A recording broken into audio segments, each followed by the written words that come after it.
This is our third time lucky going live with Nutri Advanced, Rachel Bartholomew, who is a very experienced registered nutritionist, and we are going to be talking about stress and fertility. How are they related? Does it affect fertility, male fertility, female fertility? What can you do to prepare your body and help your body to minimize stress? And she's got all sorts of key takeaways. She's fantastic. We've done a podcast together before, and the team at Nutri Advanced have recently written a brilliant article about detoxing for fertility, and that is on our website. If you go to fertilityhelphub.com, you will find that. We are also offering, or they are offering, our readers 20% off with code. It's an exclusive code just for today or just during this live, and it's FHH Live 20. So anyone watching it back, anyone live can take advantage, and the link is in our bio. Now, Rachel was having difficulties joining. Hopefully it's resolved and she'll be here any second. But if you have any questions you'd like to ask her, please just drop them in the comments now or during our live, and I will make sure to ask her. Anything about stress and fertility and preparing your body and supplementation and diet and things to take, things to not take, sleep, whatever it might be. Here we go. Hello. Rachel. Third time lucky. How ironic that we're talking about stress. I know, but you're here now, so that's wonderful. Can you tell that I don't use Instagram and I've never done a live? Don't worry, you're here. Welcome back, everyone. Thank you for coming back. Thank you for being so patient. I'm really sorry about that. No worries. So please, could you just tell people a little bit about you, and then I'm going to ask you some questions all around stress, de-stressing, how it affects fertility, and what people can do to sort of be in optimal health when they're trying to conceive. Yeah, so I'm Rachel Bartholomew. I'm a nutritional therapist and I'm also a health writer. So my work is a mixture of seeing clients in clinic. I do see a lot of clients with stress and gut health issues. And then I also do a lot of writing, particularly for Nutri Advanced. So yeah. Brilliant. And the first thing I want to ask you, because we see a lot, don't we, in the press, on social media, everywhere, about how stressful life can be, and obviously the negative impact of stress. So how much of that is true when it comes to fertility? How does stress impact fertility for women? Yeah, I mean, I think it's a really difficult subject when we're talking about stress and fertility, because we know that stress does affect reproductive health. Back in 2014, there was a study called the LIFE study, and what they actually did was they measured some markers of stress in the saliva, and they were actually able to show an association between those markers and the time taken to get pregnant, and also fertility outcomes as well. So that was back in 2014. So that was quite an important kind of study. So we do know that stress is a factor. But I do think it's a real challenge, because if you are trying for a baby, or you're struggling, or you're going through investigations or IVF, stress is going to be there. We know that. So I think it's an area that we need to tread really carefully with. We need to tread really carefully and kind of really make sure that by talking about stress, we're kind of, it's important to be aware of the effects of stress. I think that awareness of how stress can affect you is really important. But I also think it's important to kind of take away any kind of, feeling bad about that or anything, and think, okay, well, what are the steps I can take, even if it's in a really small way? What are the things that I can do, to support a more balanced stress response? And it's even the word stress, I think, is a challenge, because there's not even an agreed definition of what stress is. If you try and search and say, okay, well, what is stress? There's no agreed definition. So what we're kind of talking about is the stress response, and we've evolved brilliantly to adapt to have this stress response that helps us when we are faced with.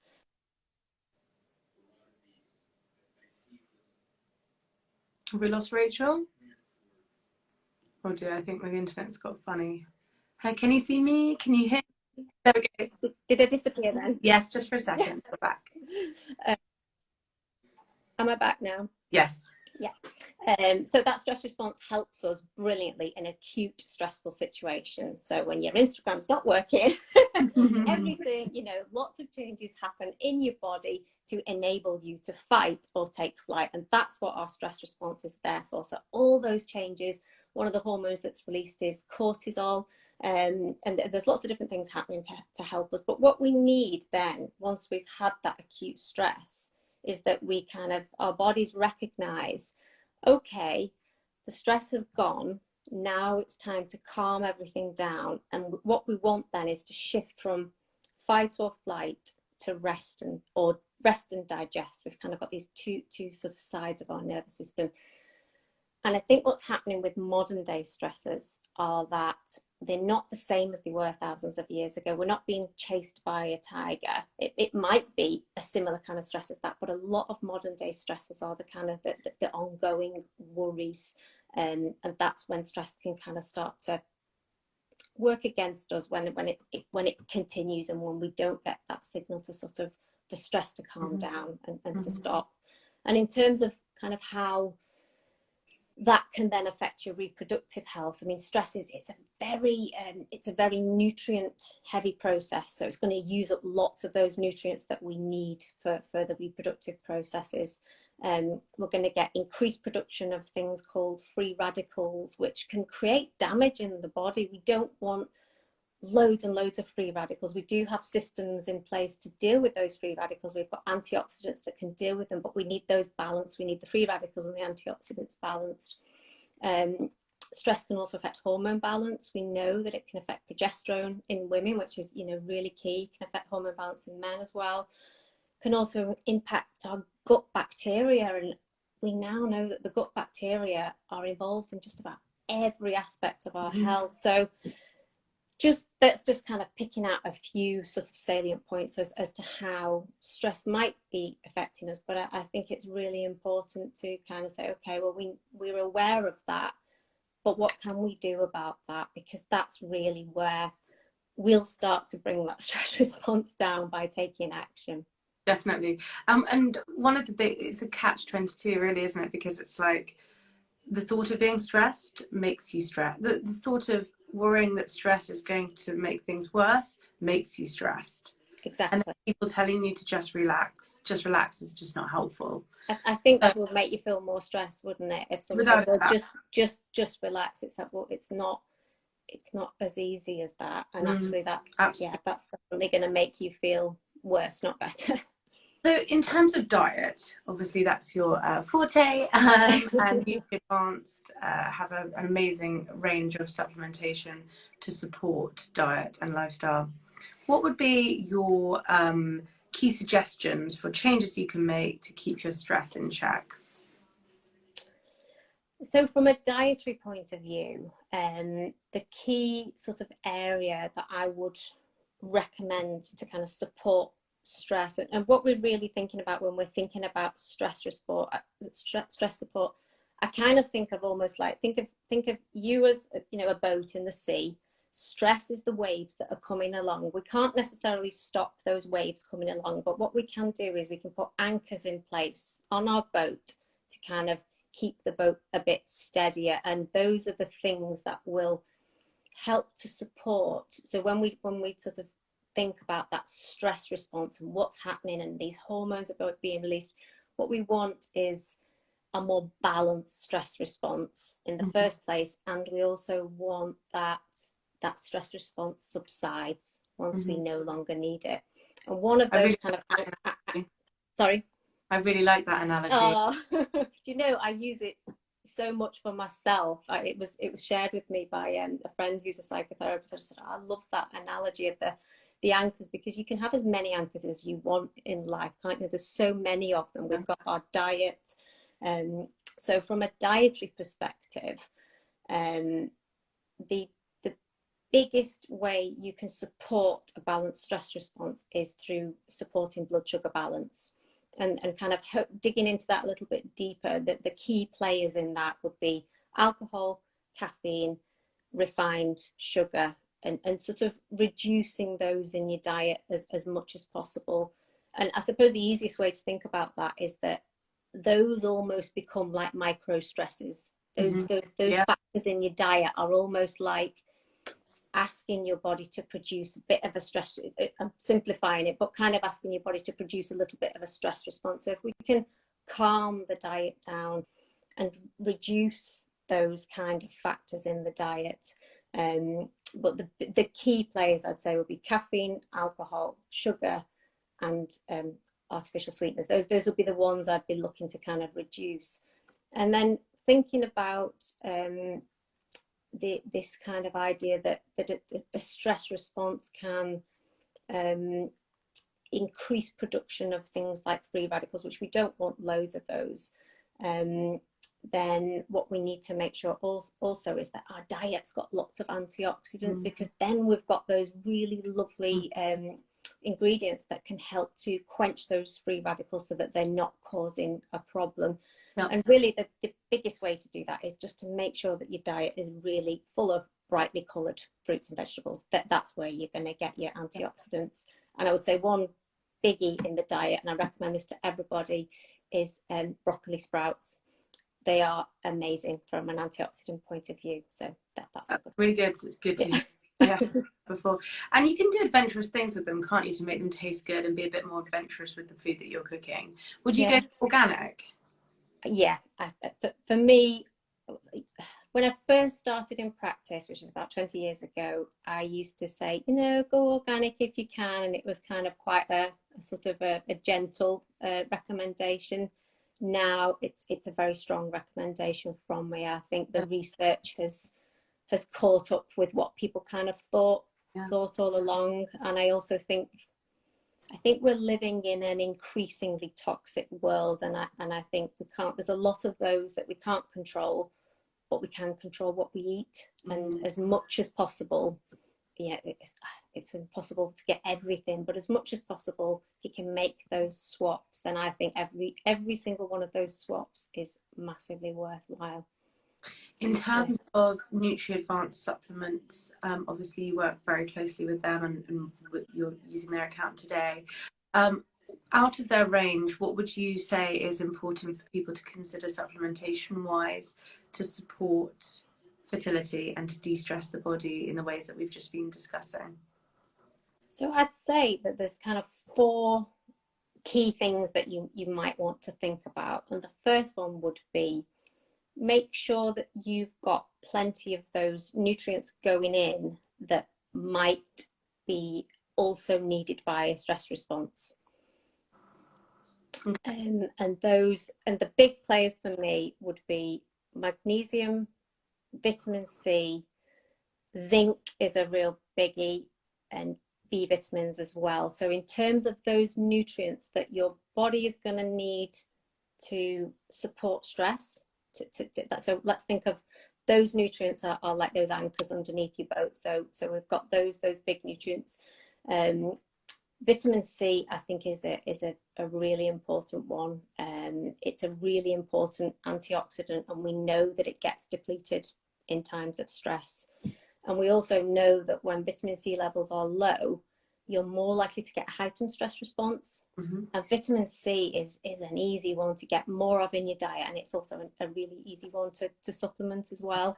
Vitamin C is best taken little and often. So if you were choosing a supplement, you'd want to go for like a time release supplement, so that you're going to get that little and often. That's the way your body's going to use that best.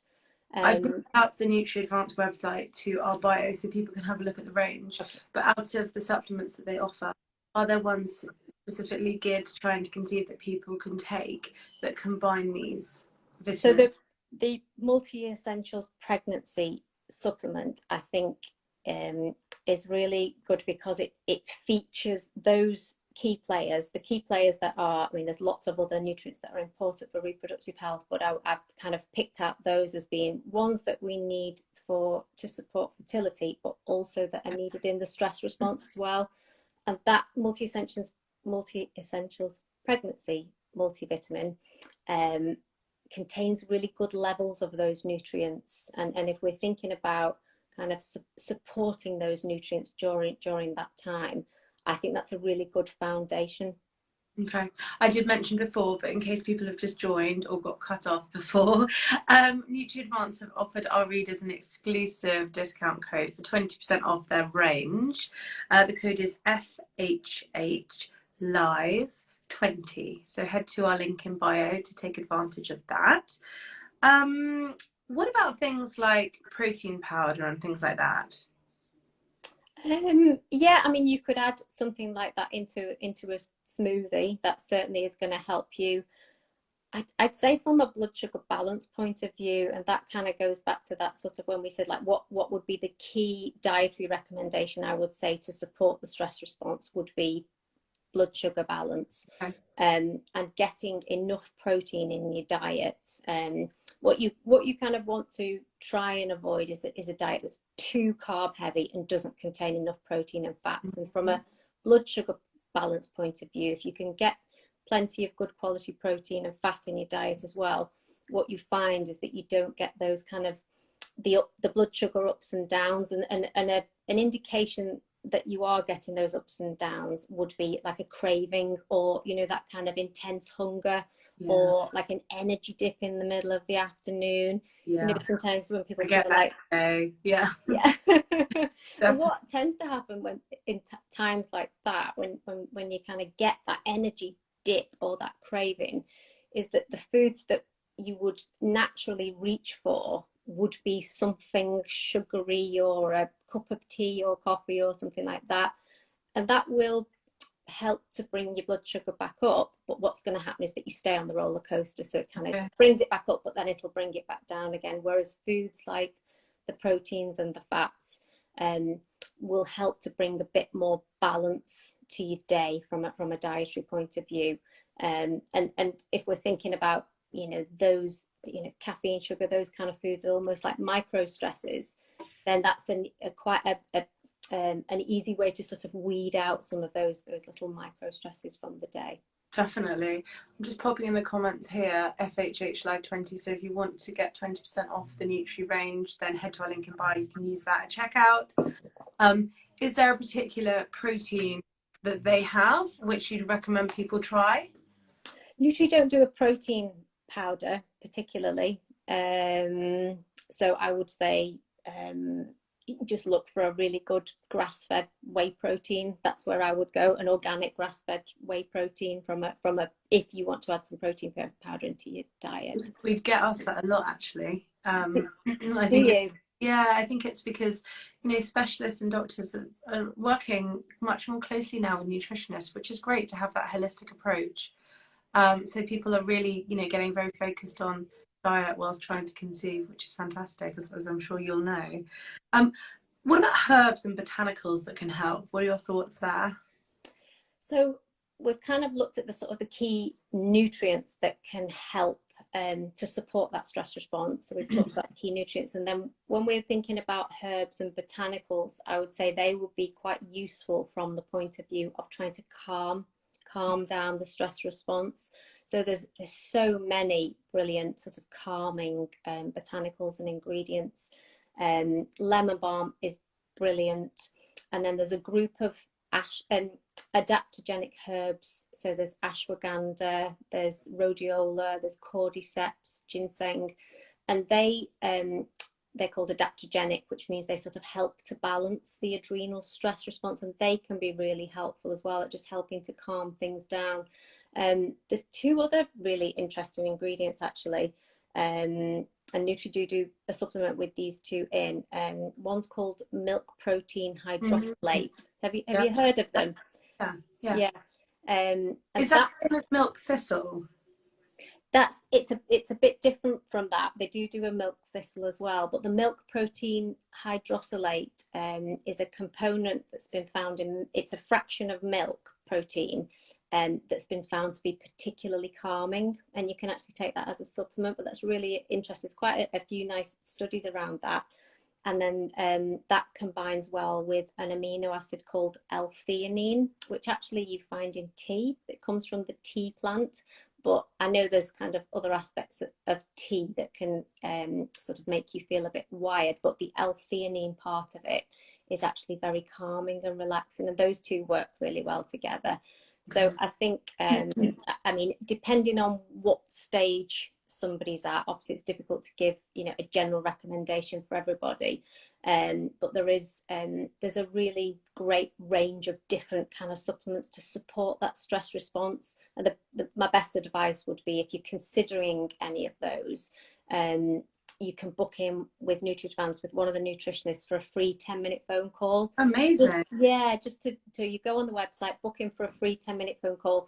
And obviously we've talked about quite a few different things there, and people might think, well, you know, what do I take? Which one's right for me? I'm at this stage or at that stage. And obviously the answer is different for everybody. So I would just say book in and just, yeah. The link is in the bio to their website. So if you do want to book in a call, as Rachel just said, then go through our link in bio. And for anyone who's just joined, if you want to buy any of their products or have a look around, use code FHHLive20 at checkout and you can snag 20% off, which is amazing. These are the things I wish I had while I was buying all sorts of stuff when I was going through IVF. Lifestyle changes. I'd love to know a bit more about that to make to help, you know, make a difference to stress levels and to support a balanced stress response. What would you suggest? We had one lady asking before you joined about CBD. Now, what are your thoughts? Do you know, it's a subject that I don't know an awful lot about, if I'm completely honest. It's something I'm really interested in and I've heard great reports about, but it isn't something that I've used myself or done a lot of research on. So I'm sorry, I'm not going to be much help with that question. I've heard great things about it, but I haven't delved into the. I like to kind of delve into the research and kind of really get to the bottom of something. So it's honestly not something I know an awful lot about. And also just check with your, like, if you're going through a specialist or have a doctor, just check with that, anything that you're taking too. So sorry, other lifestyle changes that you would recommend. And if anyone's got any questions for Rachel, she's very happy to answer them. So please do drop them in the comment box, or you can DM us or Nutri Advanced afterwards. So from a lifestyle perspective, I think this is an area where you can make a massive difference from a stress point of view.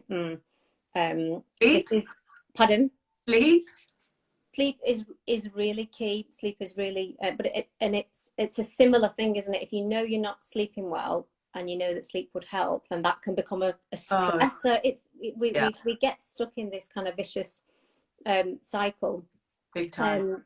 So from a lifestyle point of view, I think what the biggest message I'd like to sort of pass on is that the most important thing with stress is to do something. It doesn't matter how small that action is. The most important thing is just to do something. And that's why when I'm helping clients who are going through stress and struggling, I always start with the smallest change that is realistic, doable. Absolutely, they can do this, but the one that's going to make the biggest difference. And I kind of think of stress, it's almost like a vicious cycle. And anywhere you can interrupt that vicious cycle, there is a potential to turn that into a positive cycle. And I've seen this so many times. And my recommendations over the years have gone from like giving somebody goodness knows how many, diet and lifestyle tips, to just honing down, okay, what's the smallest thing we can do that can make the biggest difference? And that's where we start.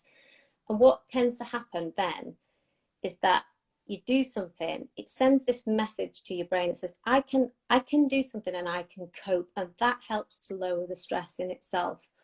And also those small changes, they just seem to breed more positive change, and they snowball.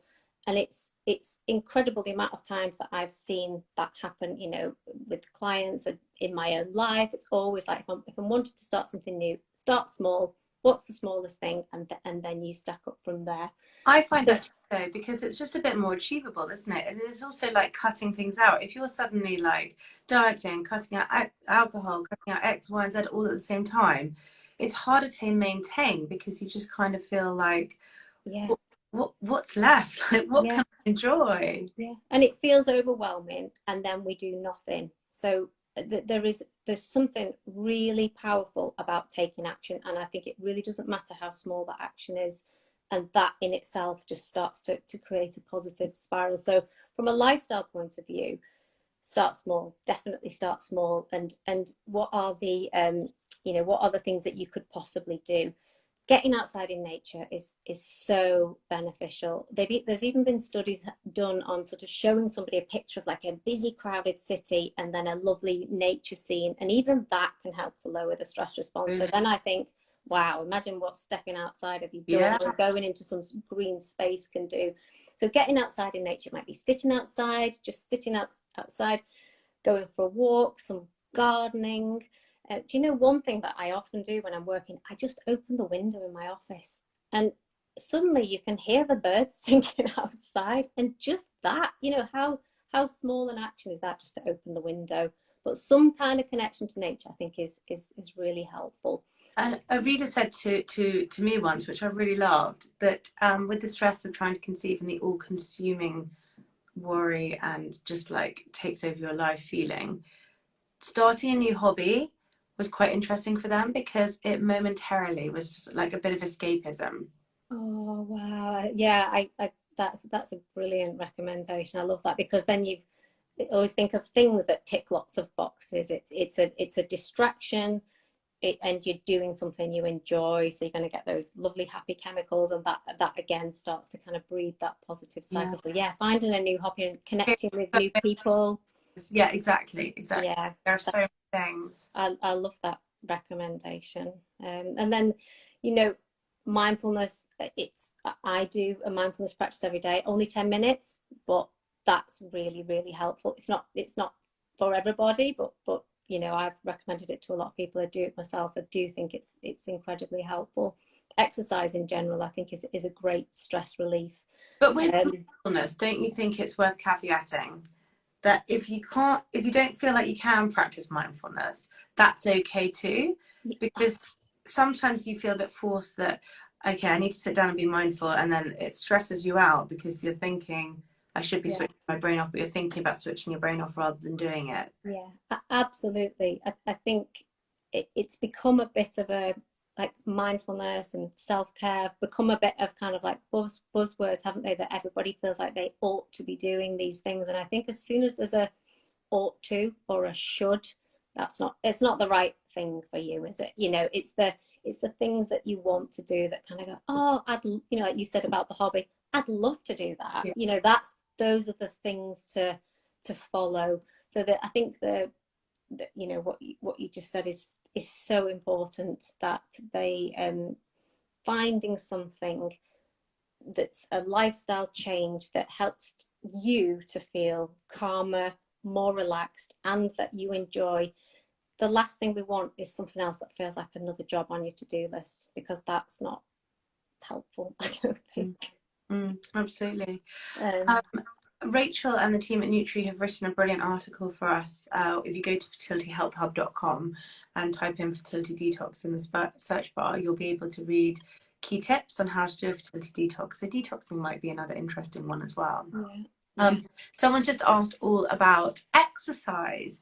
If you're going through IUI or IVF, can we do any type of exercise? Oh, that's an interesting question. I don't think I have the from what I have heard from specialists, and you should consult your medical team, but some exercise at the right time is okay. Moderate exercise versus a lot, like ridiculous amounts, but also just if you're having IVF or IUI, just speak to the team to work out what would be right at which time during that cycle, because obviously sort of after egg collection and after a transfer, your body may be feeling a bit delicate, and then obviously after transfer as well, you should be potentially minimizing that. So do speak with your team to work out what's best for you and your treatment plan. I would echo that, definitely. What are your key takeaways, your 5 tips, along with the detox article, which I've just said, because it's a real goodie? I think it's in our stories at the moment, actually. So 5 key takeaways would be, first of all, and I think this is quite an easy change, and quite easy to do, would be to make sure you have got that foundation of nutrients that support reproductive health and that are going to support the stress response. So, you know, a great way to make sure you take supplements every day, put it by the kettle, or put it by something that you do every day, and just make a habit out of that. I think that's an important change. The second thing would be around doing something. So from all the changes that we've talked about, would be to kind of mull those over and think, okay, well, what could I do out of all of those things, and just make a commitment to do something that might help to support a balanced stress response. The third thing, another key takeaway. Someone's just actually asked about men. Any ideas for men? The same. I would say the same. We're really looking at the same kind of factors. So we're looking at the same dietary support, the same lifestyle changes, and in terms of nutrients, we're still looking at those big players like magnesium, vitamin C, zinc. Zinc is so important for male and female reproductive health, and zinc is rapidly depleted in times of stress, and we don't really have a storage system for zinc, so it's something that we have to be taking on board regularly, and that again is really important for men and women. I would say a lot of the changes that I've talked about are very relevant for both men and women, and particularly, you know, we talked about the free radicals. Again, you know, we're looking to reduce that oxidative stress in both men and women as much as possible. Thank you, Rachel. And on that note, you know, I know you've talked a bit about like some foods and broccoli, etc., which can support that, but we know, don't we, that supplementation can support even further than as well as a well-balanced diet. So the link is in the bio for 20% off the entire Nutri range, which is extensive. Wow. It's code FHH Live 20 for anyone who's just joined, and they offer free. Is that right? A free content. Yeah. So booking on the website is 10-minute chat with one of the nutritionists there. Yeah, link in the bio, and you can have some personalised recommendations, which is amazing. Yeah. And yeah, not much time out of your day to do that. So yeah. I think your advice has been wonderful. Do you know what my de-stressors in terms of talking about exercise? And again, do check with your team, depending on where you are in your cycle, if you're having treatment especially. But swimming. It's something that makes me feel really good. Not like not too strenuous, but just even doing breaststroke. I find it really relaxing. Swimming is my favorite. Music. For me, it's like art, painting, all those things. Yeah. And I read actually somewhere, and when I flew to New York for my treatment, I took colouring books with me, which sounds ridiculous when you were like in your late 30s, but I think that there have been some studies to show that colouring can really decrease like stress and keep you in that moment. Like as part of the whole mindfulness thing, it really gets your brain concentrated on you know, doing something that's quite controlled. And yeah, I actually really enjoy it. Yeah, no, absolutely. Anything that gets your focus, you know, and just, you know, put, you know, where you kind of disappear for a bit, and you know, you just kind of it's the things where you properly switch off. Even a really good film, you know, that makes you laugh out loud. That, you know, anything like that. I did a whole binge series of watching The Crown on Netflix whilst I was having treatment. Next episode, especially on the moments when, you know, I had to be a bit like doing a little bit less and just keeping quiet. Yeah, that's one of the benefits, isn't there, of Netflix and Prime, is that we can access all these amazing things. Thank you so much, Rachel. Do take advantage of that free call via our link in our bio, and head to our website and have a look at I can't remember, was it 6 top tips for fertility detox that you wrote about. Yeah. Really key advice. Oh, thank you. You nod to lots of resources that people can use for that. So head to fertilityhelphub.com and search for that and have a read. So thank you so much, Rachel. Thank you for having me. Finally. Speak to you soon. Bye, everyone. Thank you. Bye, Eloise. Bye. Bye. Bye.